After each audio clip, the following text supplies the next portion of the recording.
guys, kumusta? So, nandito ako ngayon sa kapitbahay naming may tanim ng ampalaya. Sabi nila mapait daw ito, kaya ngayon, try ko siya. Ang ampalaya, kilala siya sa pagiging mapait. Pero maganda daw ito sa kalusugan. Subukan natin kung gaano nga ba siya kapait. Bakit nga ba ampalaya? Kasi daw nakakatulong siya sa blood sugar at digestion. Kaya kahit matindi ang pait, may magandang epekto pa rin siya.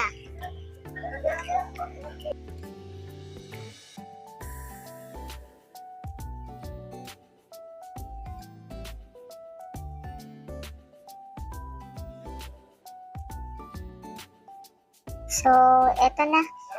Kakainin ko na siya ng buo. Sabi nila, sobrang mapait daw.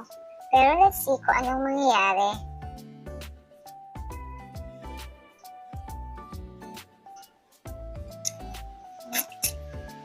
Okay. So, ang palaya nga siya. Sabi nga nila, maganda daw ito sa kalusugan.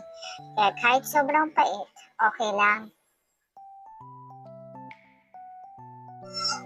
Alam mo, minsan ganun din sa buhay. May mga bagay na hindi maganda at mahirap, pero minsan kailangan lang din natin tanggapin. So, yun na nga. Kahit mapait, may mga magandang dulot din.